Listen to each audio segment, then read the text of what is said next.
Hello everybody and welcome along to our live coverage from CTFP. It's the IMSA WeatherTech SportsCar Championship qualifying on IMSA Radio and IMSA TV.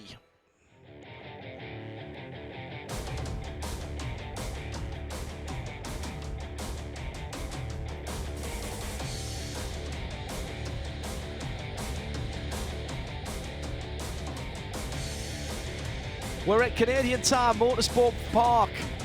There are 10 corners of the 2.4 miles situated just along the road a little bit from Toronto. Nearest big town is Bowmanville, smashing part of the world, and a circuit that has largely been left unchanged and untamed since it was first carved out of the local countryside a very long time ago now.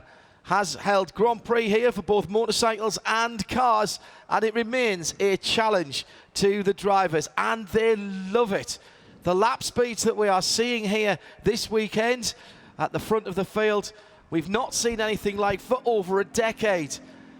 In 11 years ago, when the Audi full-fat R10 TDIs were here in the hands of Marco Werner, was running a 1:04.8 in the race. We eclipsed that this morning and got below that mark. We've got qualifying to come, and the times will come down even further. Let's check in with Shea Adam down on the pit lane. We have 3 sessions of qualifying, 15 minutes apiece, and it will be GT Daytona to go first in what can only be described as pretty well perfect conditions. A little bit of high cloud share, but it's warm enough to get some heat into the Michelins without being too warm to stifle the engines making power. But the biggest story starting, John, is not who is on the pit lane, who isn't. If you look out the window straight across the booth, you'll notice there's an empty space. That's where Paul Miller Racing was prior to a crash this morning. Chassis damage sustained to that number 48 Lamborghini means that it will not be taking part in qualifying and not be taking part in the race, unfortunately. So we are already down 1 car. Would you like to know who's qualifying the cars that are out on the pit lane, though? We've got Trent Hinman in the number 86 Acura. That is the championship leading car. The sister car, the number 57 Caterpillar car, that will be Bia Figueira qualifying that one. The 2 Lexuses, second and third in championship points, Richard Heistand in the number 14 and Frankie Montecalvo in the number 12. Next back, it is the 44 Magnus Racing Lamborghini. John Potter taking up his normal qualifying duties in that one. Patrick Lindsay driving the Park Place Porsche for qualifying. They've had some issues so far this weekend with engines. That hopefully all fixed for that car and they can put in a good performance. The Turner Motorsports BMW has been a car to watch all weekend, particularly when Robbie Foley's been behind the wheel of the 96. And guess what? He gets to go out and try to qualify. Put the car on pole at Belle Isle. Later had that taken away, but he's looking for redemption. Cooper McNeil is behind the wheel of the 63 Scuderia Corse Ferrari, and Ben Keating is behind the Mercedes AMG GT3 machine, that one of Riley Technology. We've got Zachary Robichon in the number 9 FAF Motorsports Porsche, looking for a pole position on home ground. And in the 2 Sprint Cup only cars, the number 74 Lone Star Racing Mercedes, that's Gar Robinson, and the 76 McLaren of Compass Racing, another hometown favorite, that's Matt Plum. Shea Adam down in the pit lane. We'll be talking to our pole sitters once we have had them determined in these 15-minute sessions. Jeremy Shaw, awful news for Paul Miller Racing. A season that hasn't really gone their way at all, and it's not got any better this weekend. Yeah, really unfortunate for that team. They, as soon as we saw that accident this morning, I thought that doesn't look very good at all. And as Shea just confirmed, that car will not be out. And yeah, nothing seems to have gone their way at all, really, this season. They've been better off in the sprint races because they've had a 3rd and a 5th in the 2 rounds so far. But non-starting today, that'll pretty much put them out of contention for that. They were in the 3rd or 4th position coming into this weekend. But for the defending overall series champions, just really unfortunate and sad that we won't see that car on the grid tomorrow. What we have got then are 13 cars, 12 cars remaining of the 13. We will not be seeing that number 48 car.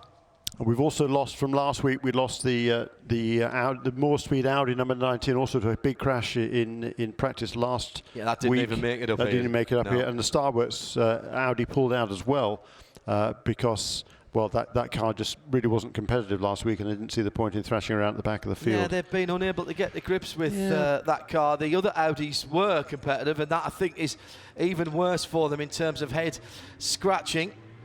The green flag is out then, and the Lexus is the first to lead out onto the very tricky pit lane exit through the RFID readers for the Michelin tyres, which sends the information back to Michelin and to race control about which tyres are being used. And there are a set number of tyres that you can use throughout the race weekend.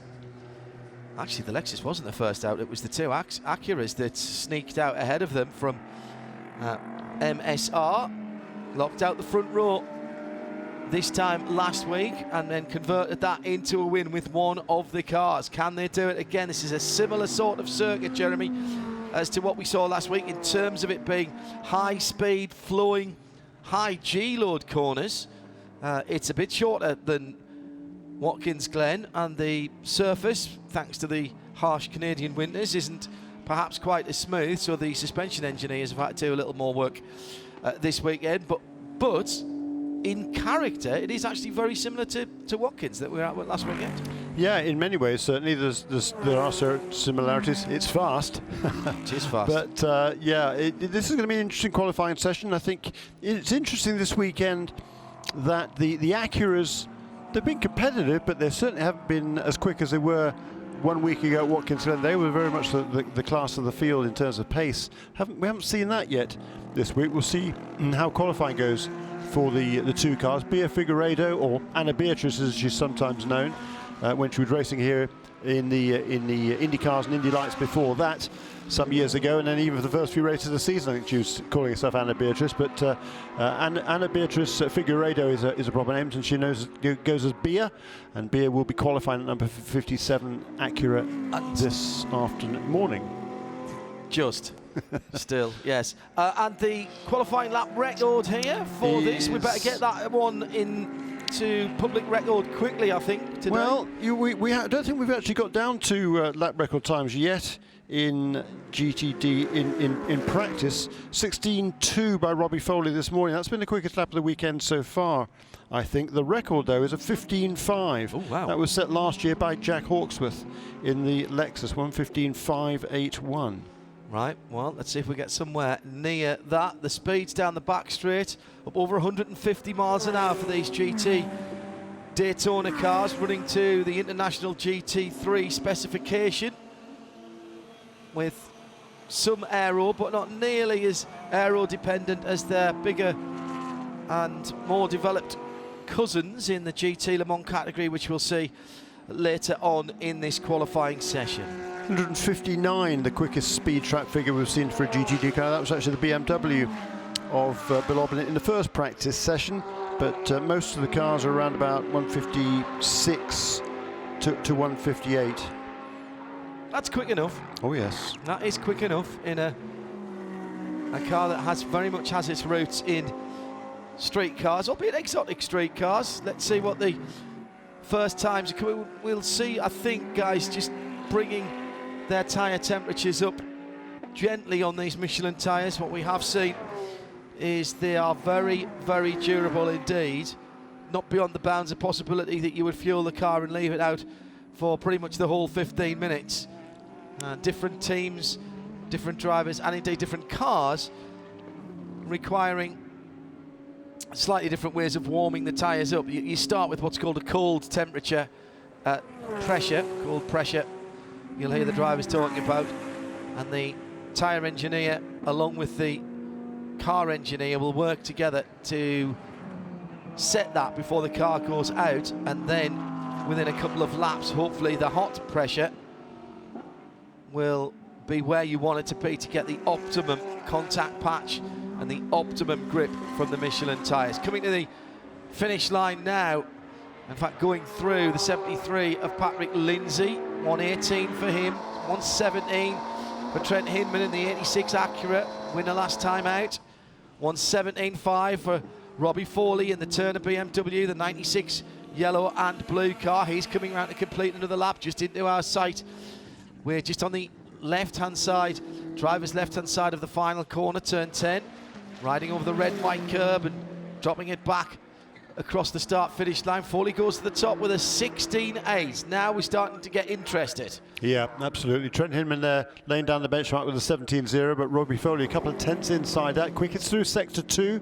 That car is quick on the straights here. That twin-turbo V8 engine in the BMW is certainly very efficient around this uphill, long Mario Andretti straight leading into turn 8, and Robbie Foley taking full advantage of it. He's driving beautifully right now. As Shea was saying a little while ago, he initially had the pole at Detroit. Unfortunately, it was taken away from him for a technical infraction afterwards, but he did the job at the wheel of the car. I think it wasn't really a performance enhancement that caused that car to be disqualified, but disqualified it was, so the pole did not stand. He's going to looking to set the record straight here. And the number 12 Lexus, Frankie Montecalvo, made good use of the special 15 minutes that are given to GTD drivers of silver or bronze yesterday, and improved his time significantly in a 5 or 6 lap run. Just kept getting quicker and quicker. Massive confidence booster for Frank, and he's driving really well this weekend. I agree. He was in the top 3 during that session. I think on his last lap around, he cruised around because he was too close to some traffic in front, so he gave himself a bit of space. He's on a good lap now. Trent Hinman has gone back to the top, though, at a 1:16.503. Also, Robbie Foley did improve on that lap, but he didn't get quite close enough. At 0.047, the margin between number 86 Acura and the number 96 BMW. Live in sound and vision, we're trackside at Canadian Tire Motorsport Park. Here comes Montecalvo, crosses the line and improves. Does he? Yes, he does. Goes up to what was 4th for a moment, now 5th position. Ben Keating goes up to 3rd in the Mercedes. Great lap by Ben, just a 1/10 of a second shy of Trent Hinman. Actually, Trent's just improved again on this last lap. 16.481 now for Hinman, 16.550 for Foley, 16.581 for Ben Keating. He's just in tune with that car. He said, I spoke to him just a few minutes ago, he said the car, for some reason, he knows not why, loves this racetrack, and so does he, and it shows. And he's loving the feedback that he's getting from the car as well. He says it really does tell you exactly what it's doing around here, and having that confidence where so many of the corners you turn into as an act of blind faith because you can't actually see the center of the corner, the apex of the corner. Robbie Foley for BMW now at the top, the 96. We should mention, by the way, that number 33 Riley Mercedes AMG GT3 is a new chassis. It's actually not a new car. No, it's a different car from what they raced last weekend. They had an incident early on last weekend, and they didn't feel that they could repair the car to a standard that they felt comfortable with, so they rebuilt another chassis that they had. Ben Keating goes to the top in car number 33, 1:16.253 for Ben Keating. Which is still looking for his first year. ever pole. This would be a cool place for him to get it. That is quicker than he went last year in qualifying by a couple or 3 tenths. He'll be delighted with that, because talking to him this morning in one of our early sessions here on IMSA Radio, Shea Adam was asking that question. He said, if I can get somewhere near what we did last year, I'll be pretty happy, but I'm not sure that's quite in the car and the track and the temperature. Well, he's not only matched it, he's gone better, and he's on pole, and Shea did tip him for pole position. And at the moment, he holds that by a slim margin, 0.092 of a second to Robbie Foley, who is looking to improve and does improve and gets down to a 16.1. So he goes from 0.091 down to 0.081 up. Foley then to the point. We have 6 minutes to go. And here comes this is a slow lap again. Now he's building up. He cooled down just a little bit, only a couple of seconds slower than before. So now we've still got 5.5 minutes remaining in this session, John, so there is time. That was a really, really smart piece of driving from Ben Keating all the way to the curb. That's all right. He kept his right-hand wheels on the red and white curb. That will count. If he'd gone all the way over there with the Michelins on the right-hand side, he would have invalidated that lap. Very, very close attention being played to turn 1 and the bottom of the hill at turn 2 for any kind of advantage. Foley's lifted off as well now, and he's just trying to get another heat cycle into the Michelin tyres. Temperatures are pleasant here, nowhere near as scorching as they have been. Good crowd on hand as ever here. Massive crowds getting ready to come in early on in the weekend for the camping grounds here. Yes, great atmosphere here, always at Canadian Tire Motorsport Park, and particularly this weekend. The place looks great. It's less humid as well, isn't it, than yesterday? Much. So conditions are really, really nice out there now. The track is in pretty good shape. They had some problems yesterday. I think it might be doing a little bit more sort of remedial work or preventative work on that track, maybe even before the Conti race this afternoon. But right now it's working just fine. There's an improvement for Matt Plum in the McLaren. The 720 SS3, yes, and for Compass Racing. Roots here in the Toronto area, and the shop is still based here. I thought they moved the shop to California, to be honest. Ben Keating into the pit lane. He will not get a pole position here, but he's on a front row start at the moment, and that will be music to the ears of the Texan, one of the nicest men in the paddock. And at the moment, he's 1:16.2. He's not even a tenth of a second away from pole position. Zach Robichon for Pfaff in the Porsche, the plaid car, has had his 7th lap invalidated. Track limits at turn 1, just as we were describing. Meantime, Bea Figueiredo up to 4th position for MSR, and her teammate in the other car, not the same colour scheme. She is in the Caterpillar sponsored car. The 86 is the black and pink car of Trent Hinman, and he is just 3/10 or so further up the timing screen in 3rd position. BMW, Mercedes, Acura, and now the 2 leading cars, Foley and Keating, both in the pits for Turner Motorsport and Riley Technologies. So it's down to the Acuras, the Porsche, the Lexus, and the Ferrari, and the McLaren, and the Lamborghini to see if there's anything that they can do about those times. 1:16.1, 1:16.2 to get on the front row. Trent Hinman needs to find a 10th to get on the front row, Jeremy. He's not going to do it. He's in the lane. He is in the lane. So Bea Figueiredo goes through to start another lap for the 57 car.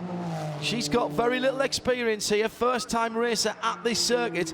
So she's taking every opportunity to learn the track. And there may be just an element of that here as well, with her still out there with 2 3/4 minutes still to go. Fractional improvement for Patrick Lindsay last time around in Park Place Porsche, car number 73, 7th fastest at 1:17.0. So that's the 7th car within a second of Robbie Foley's pace-setting time now, with 2.5 minutes remaining. This one's a slower one though for Patrick. Zachary Robichon still out there as well in the Pfaff Porsche. The new white stripes on the bonnet and the side of the car, with increased involvement from their oil supplier. Good to see them here again on home ground, another Canadian-based team. And very much looking forward to coming here. Zachary Robichon, what a young star he is. That's a name to conjure with for the future. Come up through the development series of IMSA, and particularly through the Porsche GT3 Cup. And looks like he might be off the throttle as well. Yeah, he's cruising back in. Another track limits call for that car last time around, so he's headed back into the pits. So now the that's about highest ranked car that's still out there is Patrick Lindsay, and he's lifted off as well. Yeah, Gar Robinson though in car number 74, he's currently in 11th place in that Lone Star Racing Mercedes, but if he can find, well, a 10th of a second, he move up to 8th. And find a couple or 3/10, let's say, he potentially get in the top half a dozen. Last lap for John Potter as he starts another tour of the 2.4 miles. Patrick Lindsay will get another one as well. Gar Robinson went through as well between those cars. So it's Lamborghini at turn 2. Just coming over the top of the rise is the AMG Mercedes GT4. And then about the same distance further back is Patrick Lindsay in the dark grey Porsche. No improvement in the first sector for John Potter as he heads up towards Moss Corner. About Var Robinson, he's just a second or 2 behind on the road. Apex, what apex? Missed the apex there, did John, at turn 5. Oh, this might be a half decent lap from Vars. He got a decent first sector. We'll see that in a moment. No. Oh no, that hasn't come through yet. 23.1. Not his best. So I don't think we're going to see any improvements. Big slide for John Potter as he came through the penultimate corner. Checkered flag is coming out. John goes through in the 44 car. Does not improve. 118.9. VAR goes through. See above comment. 117.8. Does not improve. About half a second off. Still Patrick Lindsay to come across the line, but he's not on a quick one, and his dashboard's told him that. He's peeled off into the pit lane. So we congratulate Robbie Foley, who's pulled it out of the hat again in that 96 BMW. Yeah, excellent job by Robbie. He certainly deserves this one, as does that Turner Motorsport team. 22-year-old from Randolph, New Jersey. This is his 13th start in IMSA WeatherTech SportsCar Championship, and he hopes his first official pole. Interesting to see the Mercedes was quickest through the first sector of Ben Keating. The BMW through the second sector, that's up the Mario Andretti straight to, up until the fastest part of the course in the BMW. And the third sector, the quickest was the Acura of Trent Hinman. Yeah, the sectors 1 and 3 are the twisty bits, and sector 2 from basically the exit of into and through the slower part of Moss Corner and then down the Andretti straight, the back of the circuit. So pole position then for... It's that pace through the middle sector on the straight, though. That's what won Robbie Foley the pole. Absolutely. He's miles quicker than anybody else. He's got nearly 4/10 of a second on anybody just up that straight. And the margin of the pole, 0.081 of a second. 4/10 is almost the gap back to, what, 4th position, and the Bear Figueroa. That's a very good, strong qualifying performance from Bear, who hasn't been here before and has been getting as much time in the car as possible to pull out a time of a 1:16.8 right in there, and that was on her 6th lap, and that will give her the outside of the second row. She'll start alongside her teammate Trent Hinman. As down towards Shea Adam, we have our pole sitter. He's out of the car now, and Robbie Foley then will lead away the GT Daytona class for the IMSA WeatherTech SportsCar Championship. In fact, I'd got him out of the car a bit early. He's just getting out now, Shea. He is, but he's got his hands up, taps the roof of the car, because this BMW did exactly what they asked of it. It's been a bit of bad luck for Turner Motorsports this year.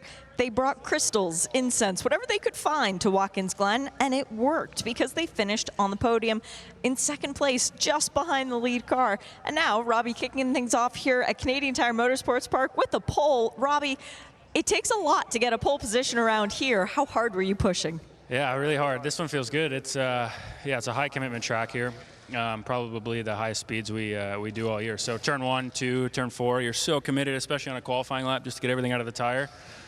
And yeah, I was kind of out of breath on that one. But yeah, this feels good. It's great for our team. We had a solid result last week.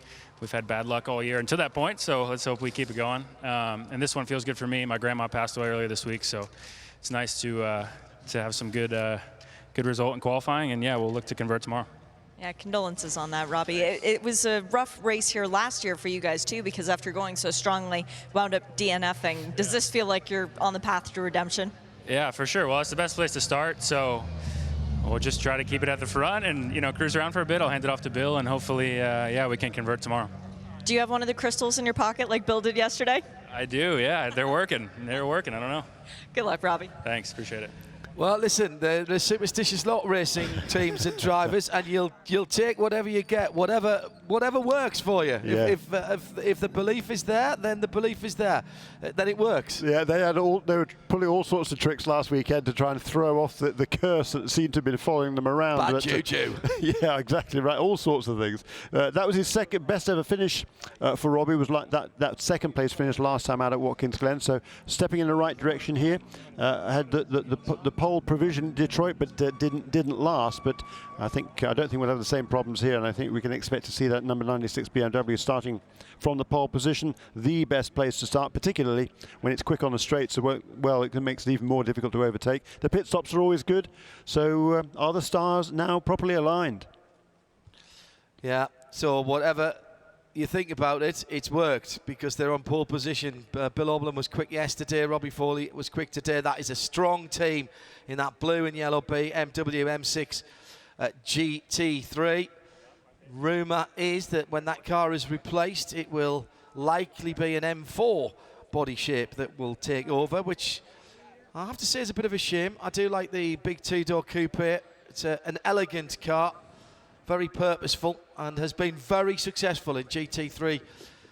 For guys, its bigger sibling, the M8, is what runs in GT Le Mans, and that is where we're setting our next pole position. And another 15-minute session for the works cars, all factory-entered cars from Ford, from Corvette, from Porsche, and from BMW.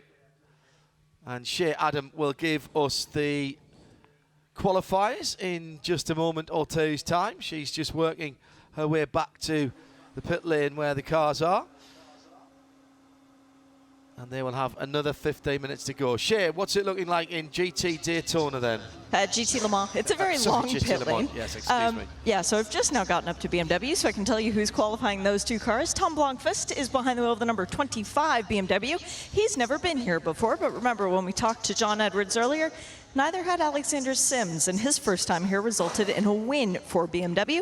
It's Jesse Krohn behind the wheel of the number 24, that bright green helmet. So both of them looking to become first-time pole sitters in GTLM. They could be joined by another first-time pole sitter. That would be Marcel Fessler, who is taking up the qualifying duties in the number 4 Corvette. And if you've missed out, if you're just joining us for the first time this weekend, Tommy Milner is here. He's on the pit box, but after hurting his hand in the crash at Watkins Glen, he will not be participating in the race this weekend alongside Oliver Gavin. It is super sub Marcel Fessler filling in there. Jan Magnussen taking up qualifying duties in number 3, hoping to replicate what his teammate did last weekend and get a pole position for that number 3 Corvette. In the 2 Fords, Ryan Briscoe in the number 67, that's the pale blue one with the red stripe down the middle, and in the 2016 Le Mans winning livery for his own Le Mans win, that's Joey Hand. He looks pretty comfy in there, John, do have to say. For the 2 Porsches, first and second in the championship, Patrick Pilet leads the way. He's already got a pole position this year at Sebring, looking to try and get another one in car number 911. And Lawrence Vantor, looking for his first ever pole position in the IMSA WeatherTech SportsCar Championship, will be going for it in car number 912. Nice bit of banter between the Porsche guys and the Corvette guys. The new Porsche RSR official pictures just gone out this morning. That's the car that will replace this one, the new 992 body shape, and the sent a note to all of the competitors at Corvette saying, look, we've shown you our new toy. When can we see yours? The new Corvette C8R due out later this month. Not that far away now when we see the reveal of that car. Jeremy Shaw, what can you tell us about GT Le Mans? Yeah, a couple of quick notes. First of all, this is the 50th start in the IMSA WeatherTech SportsCar Championship for both Joey Hand and Dirk Müller. And yes, Joey did miss the last couple of races recently, but Dirk had missed a few earlier on. So, and the other interesting note, I think, is, as Shea pointed out there, there's 4 drivers amongst the field in GTLM that do not yet have a career pole in the IMSA WeatherTech SportsCar Championship. All 4 of them are going to be qualifying their respective cars this afternoon. So that's kind of cool. So that's 50% of the field. So we've got a 50% chance of a brand new pole sitter. Yeah. If you follow along with my thinking on that. Ford number 66 in its 2016 Le Mans winning colour scheme. The 67 in an homage heritage livery from the 1967 Le Mans 24 Hours. And those 2 cars raced in those colours at the Le Mans 24 Hours, 4 weekends ago now. And the same for the 2 Porsches in their Brumos tribute, I suppose, livery with the blue and red stripes on, made up with the famous Brumos number 59s all over that car.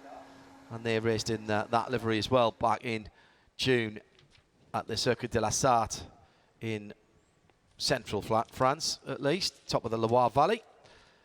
And with some success as well for Porsche. They are on a 4-win streak. The Porsches, 911 and 912, and now are first and second in the championship. It's been a decent run as well for the number 3 Corvette, with second place last time out for Antonio Garcia and Jan Magnussen. Number 3 car, once again leading the way for Corvette. The number 4 is the quote-unquote spare chassis, and that car leads out as the green flag is flying. This was the car that was prepared during the race at Le Mans and then straight after. Marcel Veslev, you weren't watching, got involved with a very slow Porsche coming out the Porsche curves and had a big accident that damaged the car that they were racing at Le Mans, which was due to come back and race at Watkins Glen. They felt that that car couldn't be repaired in time, so they used this car, the spare chassis, started to build it up. It then competed at Watkins Glen and got all of about a third of a lap before it was involved in an accident with a Porsche. Barely made it to turn 3. And the car then, the Corvette racing guys did an extra day at Watkins Glen to make the bulk of the repairs. Spoke to them on Wednesday when they first arrived here. There was a couple of little bits and pieces that they still need to fit on the car. Clearly that was all done in plenty of time before the cars were on track on Friday. And net result is that the car is here. The interesting part, as Shea mentioned, is that Marcel Vesler, who set that all in motion by being the driver at Le Mans that was in the wall hard, is now driving the car because of the injury to Tom Milner. We should try and get a word with Tom at some stage over the weekend and see how he's feeling. He is here supporting the team. Yeah, he's always a good cheerleader, but I know he'd be disappointed because he just loves to drive. And this, particularly on a racetrack like such as this. Through turn 1 then for Marcel Vesler. Slight breathe on the brakes, cut to the inside, make turn 2 effectively a 2 apex corner, double apex corner. Up the hill, just trail into the corner. The apex is about the end of the red and white curbs on your right hand side.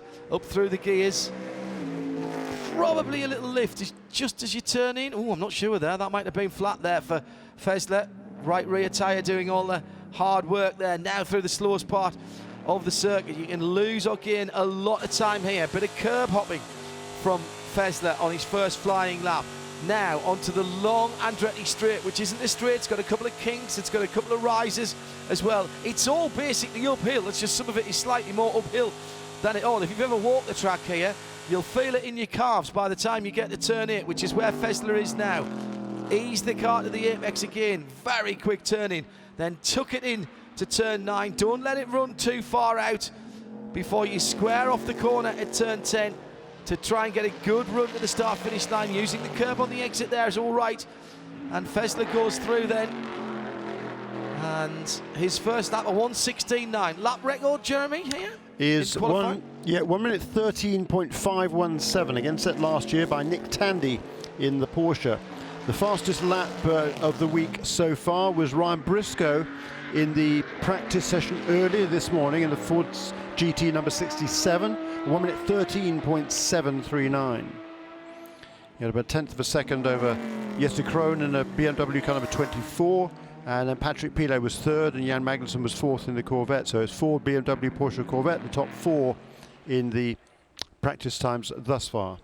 And I think we've now got an empty pit lane, Shea Adam. The 2 Porsches were the last 2, I think, to peel out of their pit boxes. Have the Fords both gone out and the BMWs? The BMW is generally the last to go. Right, well, we've got 1 Ford out, definitely, the 66s. I think the 67 is still here, John. Okay, and both the BMWs? Yep. Right, okay, thank you. Yeah, the BMWs in particular, they always seem to like everybody else go out there, lay down a little bit of GTLM rubber, and then they take advantage later on. We don't often see the GTLM cars running all the way through the session and setting fastest times at the end, having run the entire session, but it certainly wouldn't be out of the realm of possibility at all. Quite a short lap here at 2.4 miles. Somewhere for the prototypes around 64, 65 seconds. And if you've never seen prototype qualifying before, prepare to be impressed, because these cars are seriously quick around here. An average lap time for the prototypes well over 134, nearly to 135 miles an hour. We'll get to that in a wee moment, but there's still 10 minutes of GT Le Mans qualifying to go as the 912 Porsche screams around turn number 8 to start its fast lap. Right past our window and onto the start line. And Marcel Fessler goes down to a 15.2, and that's the first lap that anyone has turned that is quicker than the whole GT Daytona field, which we saw qualifying earlier on. Meantime, Porsche, Lawrence Vantoor through town, turn 2, doesn't run too wide at the exit to 2, drags the car back to the left-hand side of the road before setting up for the uphill turn 3. Lots of places. Oh, he's braking. Doesn't like the lap. You'll have seen that on his dash. And so he's lifted off into turn 5 now, but a definite dab of the brakes, long dab of the brakes. So he's going to find a bit of space on the racetrack. He'll be talking to his engineer on the pit wall. They'll be looking at the data that they've got that tells them where all of the cars are on the circuit. Under 9 minutes to go now. And the two Corvettes, 1 and 2, but separated by nearly 3/4 of a second. And Shea Adam, to quote a well-known song, "We think you're alone now." I am finally alone. Yes, Crone, always the gentleman, was waiting for as long as he could, sitting in the pit lane, keeping me company. But now the 24 BMW is out on track, which means that 8 cars are around Canadian Tire Motorsport Park. The unmistakable howl of the flat 6. Barely a lift and a brake into turn 1, even for these GT cars. Wide through turn 2 and running over the curb for the number 912 of Lawrence Vantoor, but he's on a quick one now through turn 3 on the power, super early, changing up to 4th gear. Meantime, the 67 Ford goes through the final corner to start a fast lap for that car.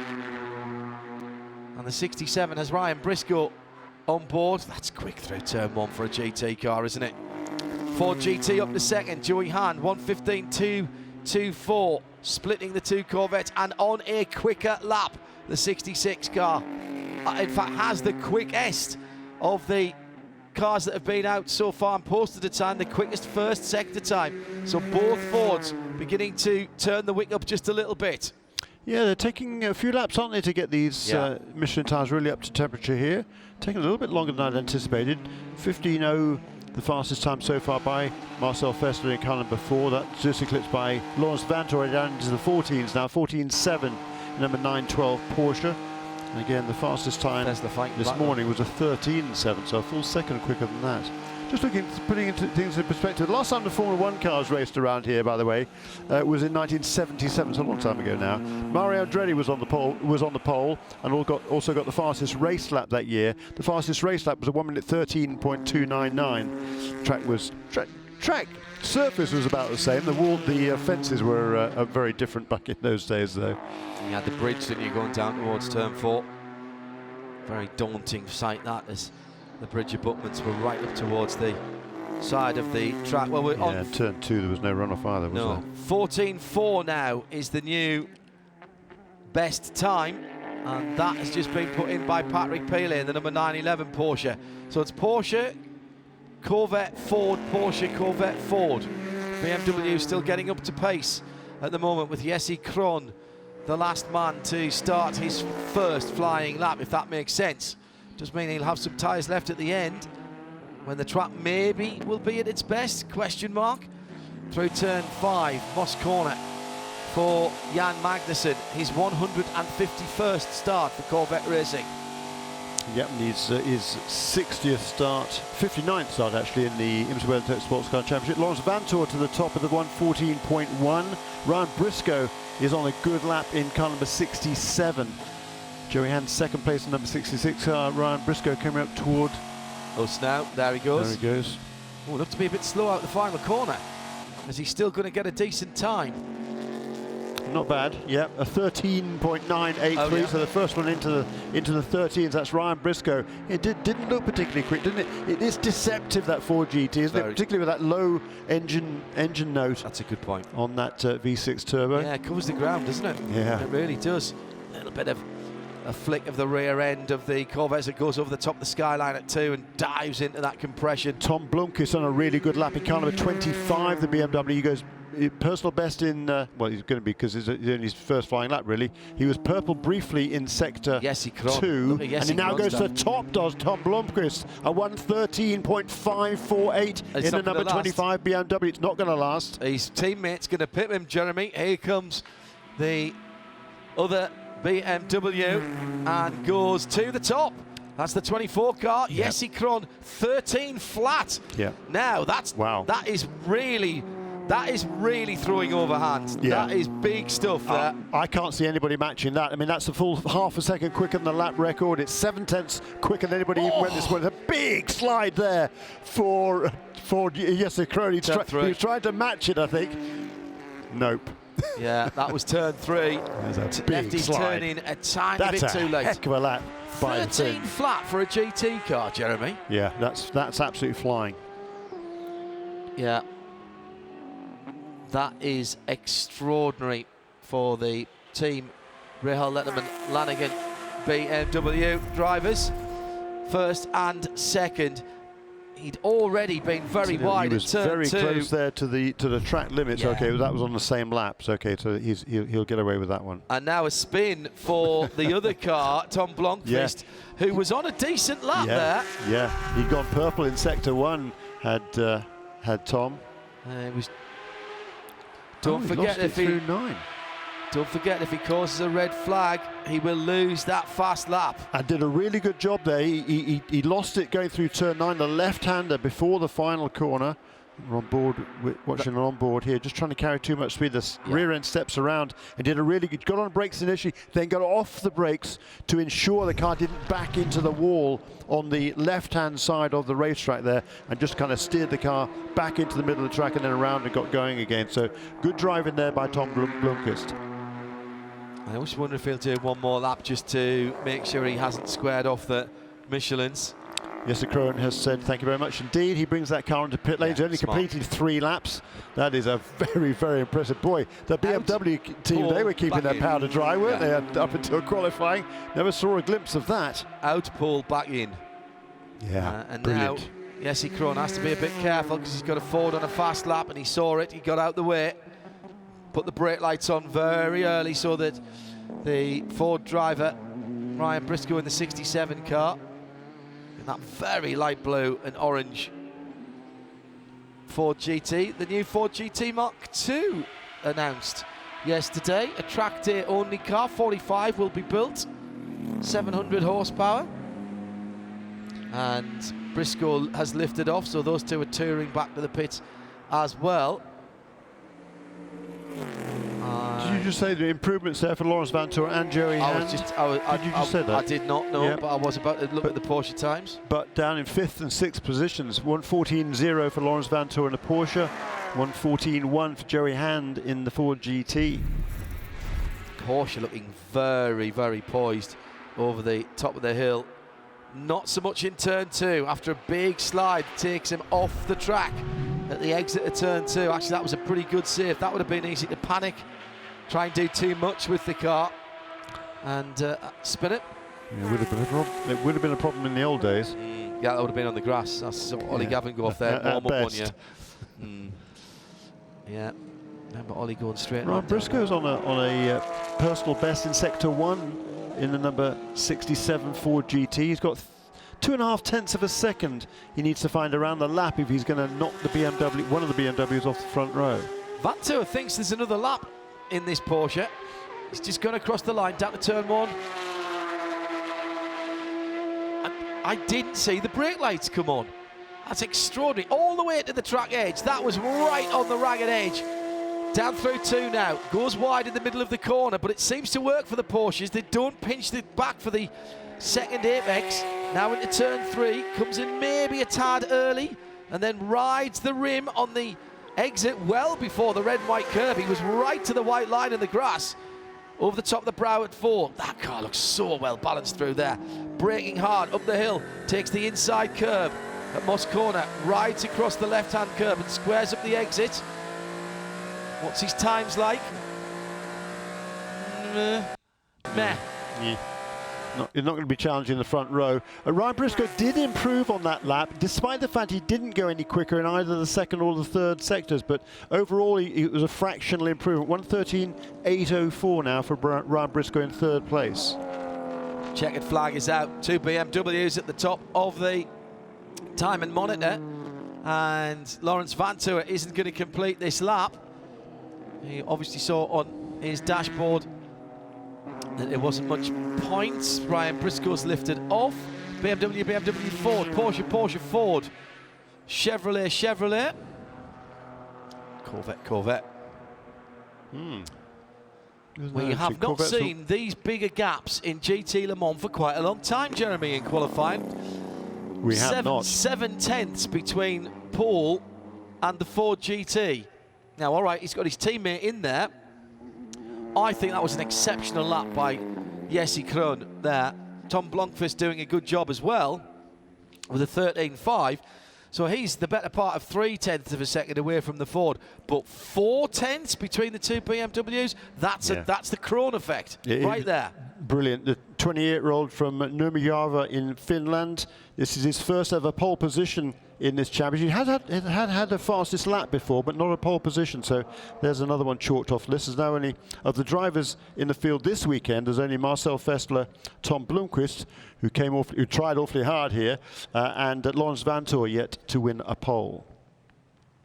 So 2 of our 4 pole sitters we now know, and we'll just wait for the number 24 BMW. It's a front row lockout, of course. BMW have Munich the front row, and the M8 GTLMs, GTEs, depending on where you look. And so down towards Shea Adam, we have the Jesse Krohn. Tom Blomqvist's gone back to the paddock, and here comes the second of the BMW M8s. Only the second front row lockout this season. Porsche did it at Long Beach with Nick Tandy on the pole and Lawrence Vantour in second place. It's the sound of a BMW pulling up next to Shea Adam, the red number 1 on the side to match the red mirrors, red wing end plates and the red number background, designating that as GT Le Mans pole sitter for the Mobil 1 SportsCar Grand Prix here at Canadian Tire Motorsport Park, which will be live in sound and vision on Sunday, and also on Sirius XM as well as the IMSA app. Jesse Krohn's very distinctive helmet design. He's had green on his helmet for as long as I can remember, and we have a brand new pole sitter, and Shea Adam is there to ask the questions. He's very happy, John. First pole position in GTLM. Congrats, Jesse. This is a fine place to get it done.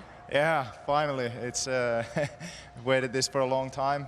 The car was great today. We went for the good old one-lap banger, so just put it all on one lap. We know it's going to be critical on tires here in the race, so the more you can save in the quali, the better it is in the race. So definitely a great job from the guys giving me the car that I had today. It's a new qualifying record as well, and it's 1.6 seconds between you and 8th place in the field. So that was quite the effort that you put out there. How much is left in those tires, though, for the start of the race? There should be plenty. The lap was good, really good, to be honest. I don't think there was more that I could have given, but yeah, I think the tires should be good for the start of the race, and we should be golden. And how much will it help having your teammate alongside of you for the start of the race? John is, I couldn't do this without him. Like, we're a great team. Everything just works super well between us. So yeah, he's gonna get the job done at the end of the race. Good luck to you both, and congrats on today. Thanks. And an all BMW front row for Rahal Letterman Lanigan. Jesse Krohn takes his first pole position. And then it will be Ford number 67. Then the first of the Porsches, Patrick Pilet's 911, just getting ahead of the 912 of Lawrence Vantour, who did have another go at the end there, but it wasn't happening for him. Bailed out the lap before he saw the checkered flag. So inside of row number 3 will be Porsche number 912. Outside is the number 66 Ford GT, and the Corvettes at 3 and 4 on positions 7 and 8. However, as we've said before, the performance in qualifying may not necessarily reflect performance in the race. No, that's true, but it is difficult to overtake here. It's not the 6 hours like it was a week ago.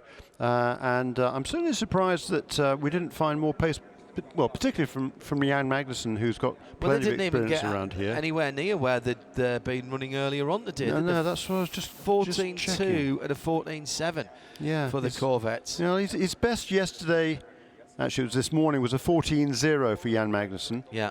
So, but as you say, it's unlike him to be losing nearly 0.3 of a second on that. You'd have thought he'd have found a little bit. The BMW, by contrast, found over 3/4 of a second. Good stuff from, in particular, Jesse Krohn. A little tip of the hat as well to Tom Blomqvist. Yeah. Again, another young man at the start of his career, and hasn't got a lot of experience at this track. Given the honour of qualifying here, and a 13.5 and 0.3 ahead of the field, Jeremy, is by no means a bad result. And I think he'd have probably taken that if you'd offered him it before the qualifying, and he wouldn't have expected to be nearly half a second away from pole position. You're absolutely right. I mean, I think both of those two guys really nailed it. I mean, Jesse, particularly, he has the advantage of a bit more experience, prior experience here. That certainly helps. Very few people come here for the first time and absolutely blow everybody away, which is what Jesse Krohn did there. But for Tom Blomqvist to be quicker than everybody else by more than, well, a quarter of a second, that bodes very, very well for that team as well. So both of the BMWs super strong, and you should never be surprised, I guess, at supposed curveballs being thrown at you in GTLM, but I am certainly surprised at the margin those two have over everybody else.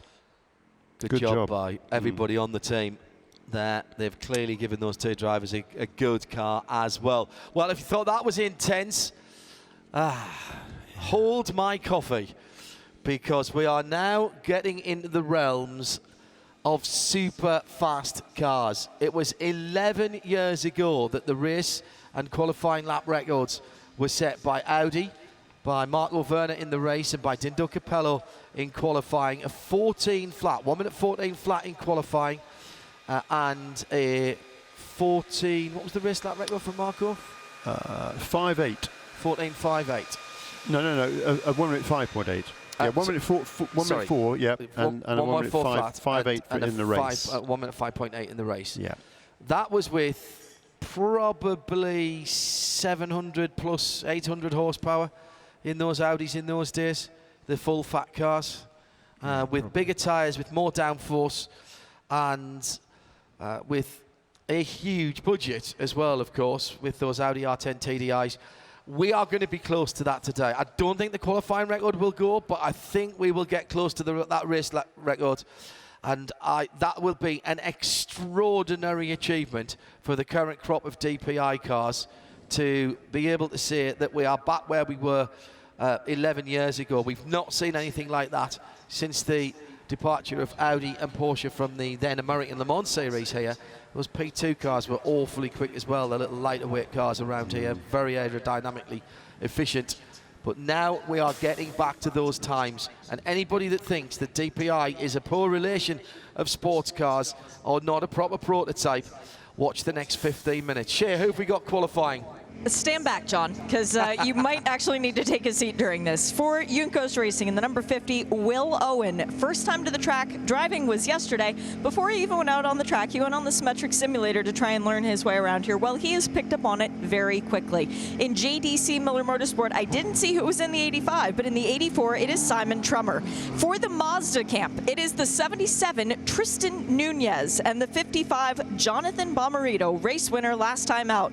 The 10, Konik Minolta Cadillac, has Jordan behind the wheel. He is ready to go. Elio Castro Neves, looking for a second opportunity here at Canadian Tire Motorsport Park, will be driving the number 7 for Acura Team Penske. His teammate, Juan Pablo Montoya, another guy who had trouble wrapping his head around this track last year, going for qualifying in the 6 this year. Championship leader, keep in mind. For the 31, Whelen Engineering Cadillac, it's Felipe Nasser. And in the 5, it's the other Philippe Albuquerque. Tricky for Mustang sampling.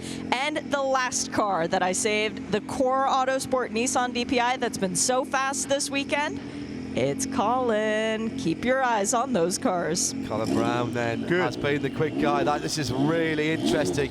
15 minutes on the clock. The green flag is in the air, and at least half the field, maybe more, are straight out into the fast acceleration lane and heading towards that tight and tricky pit exit past Shea Adam down there at the far end of the pit lane. Now, Jeremy, hats off to Core Autosport, yes, first of all, because John Bennett has qualified the car every other race this season. So that's good to see. I'm just looking back when the last time Colin actually qualified a car. Didn't do it last year either. So it's a while ago.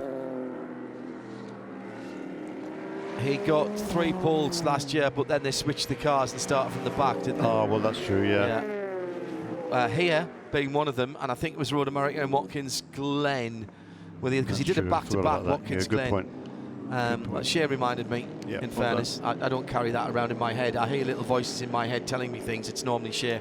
Yep. Hopefully only when I've got headphones on and I'm sitting in a booth. So we are looking for something around 134.5, 135 miles an hour average speed around this lap. That's putting that into perspective, and the cars will top out at somewhere near 180 miles an hour, maybe a mile an hour or two more on the back straight before they turn into turn number 8. Clear track for the number 6 Acura out on the circuit through turn 1. Colin Brown telling our colleague Brian Till earlier on, no brakes for turn 1. It's a breathe on the throttle and straight back on, and nearly 150 miles an hour minimum speed through turn 1. Minimum speed. And at that point you are really putting yourself in the hands of the unseen forces of dark magic that is downforce, because you've just got to believe at that point that the front Michelin tyres are going to go and take the car where you point them. That's an extraordinary thing to do into that first diving corner so quick, and we haven't seen that for a long time either here, not since the Porsche Spider P2s and the Acura ARXs, which were hugely aerodynamic and dynamically efficient and super fast through the corners. So who's going to be the first to put the big time in, or the small time in? Something around 65 seconds even, perhaps a high 64 seconds. Philippe Albuquerque already halfway around his first flying lap. Heading up the hill to turn 3. The 85 car is out there as well. And there's already been a bit of a incident for the 85 cars. It clobbered the curb going into Moss Corner, and that took the car off track to drivers left in the middle of that 5A, B and C complex. The big question for me is what sort of pace we're going to see. Misha Goldberg, yeah, I figured it would be. The big question for me is what sort of pace we're going to see from the Mazdas, because we haven't seen ultimate pace from them in terms of lap times. Went down to the team just a little while ago, an hour or so ago, before the last full qualifying began, and the basic problem was not finding a clear lap. The traffic around here, when all the cars are on the racetrack, it's really difficult to find a clear lap, and the Mazdas really didn't. But they got good straight line speed, pretty much equal to the Nissan in the straight line. So this will be interesting. Yeah, and they were battling for track position at the moment that they came out of the pits, Jeremy. And all round that warm-up lap, they clearly have an idea of what they want to do. Both Acuras at the moment, though, are the ones to beat. Juan Montoya with the 106 flat, 106.4 for Helio Castro Neves. Then the best of the Cadillacs. Already had a lap disallowed, the 31 for Philippe Nasser in the Whelen Engineering red and white Cadillac. 10.5 minutes to go. Fastest time of the weekend so far, set this morning by Helio Castro Neves at 105.632. The existing track record set by Colin Brown last season, 106.3. Well, that's gone. It's gone already. That's gone already. First flying lap, pretty much Now, let's Colin see. Brown into the fives, a 5.929 for car number 54. Well, over the crest in turn 2. That car is on the edge, isn't it? Absolutely flying through turn 2. That is a handful, but that's how Colin likes it.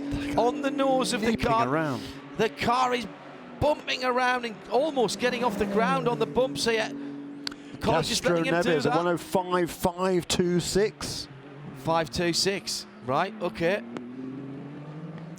Quickest lap of the week so far. From Castro Neves, Colin's going quicker. Winding up that Nissan on the straight, isn't he? Yeah. This is the Nissan, effectively the GT3 engine that we see doing duty in the Nissan GTR on a lease agreement with Nismo. 54 red, white and blue car, looking fabulous and so stable through turn 8 and 9. Takes a huge amount of speed through 9. Now in front of us, already on the start-finish line. And goes through now and goes back to the top. There it is, a 105.4. How much more is there to come? Well, he didn't clean up in all of the sectors. He did his own personal best in 1 and 3, the twisty bits. But as we've come to expect, Jeremy, he was the quickest of anybody in that long section in the middle that includes the Andretti straight. Yeah, by 2 or 3 tenths of a second. That's where all the time is coming up there. Castro Neves just 0.074 behind. His last lap was a slow one. He'll be going for a quick one now. Jonathan Bomarito up to 3rd place in number 55 Mazda, 105.8. Teammate Tristan Nunez right behind him now, 105.913 for car number 77. So it's now Nissan, Acura, Mazda. Juan Montoya, 5th place in the number 6 Acura. Then the best of the Cadillacs is Philip Albuquerque in car number 5 at a 106.1, 6 tenths back. But Albuquerque has just gone purple, fastest of all in Sector 1. Yeah, and he's got a clear track ahead of him, Jeremy. There's been a bit of traffic. Another lap gone for Albuquerque in the... check that. Felipe Nasser in the 31 car. And that's turn 1, track limits again. So he needs just to reel himself back a little bit.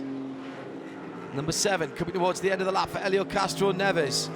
Mazda to 3rd, Bomarito. Now he was, the Montoya jumped to 4th it was. Yes, that was improvement there, yes. Yep. No improvement for Albuquerque, despite him doing the fastest first sector of anybody.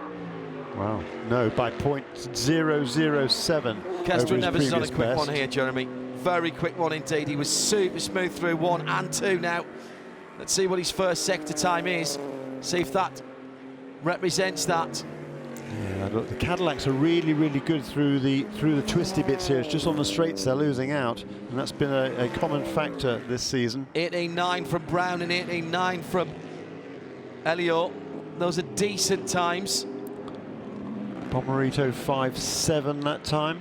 Montoya 5.8. In the LMP2 battle, number 38, Kyle Masson by 4 tenths of a second. Over Dalton Kellett from Stouffville in Ontario, making his sports car debut this weekend. His home track. I think it's pretty much, it's based these days in Indianapolis, but this is very much his home ground for Dalton Kellett. Got a lot of supporters here, I am sure. Really nice young man. Great to see him making his taking the opportunity to drive a sports car for the first time for the PR1 Matheson Motorsports team. Mazda winding up to another lap. That is the Tristan Nunez car. He's picking up the pace. His teammate's just gone across the line. Oh, just the lightest of lifts through turn 1, up to turn 2. Turns it in, eases that car in, missing the bump on the inside. This is a good lap already. You can see it from the Mazda, but he's catching one of the Acuras, and they're going to have their wits about them. Really wide exit from turn 3 across the top of their hill and heading into turn 4, diving into that corner and trying to get straightened up before you cut across onto the darker asphalt and brake for turn 5. This is a neat lap that's being put together by the 55 and Jonathan Bomarito. Does look good. Through that compression in turn 4 is a lot of G-force there. Yeah, you got a bit of lateral G as well as dropping down, almost like falling off the end of the world. Improvement for Willow and for Junkos last time around. And for Kellett. 108.7.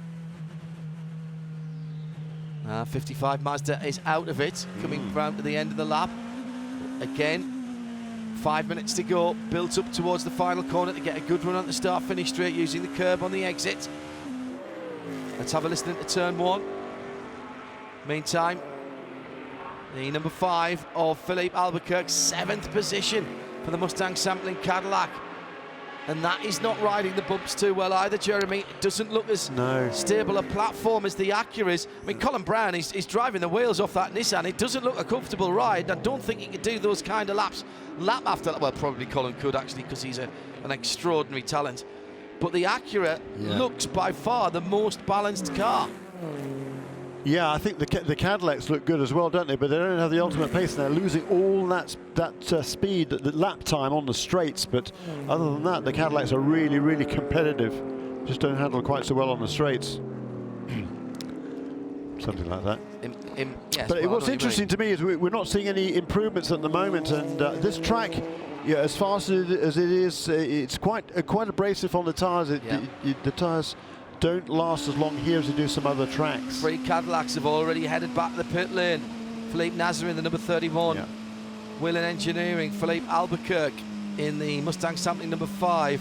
And Jordan Taylor has just gone back out again.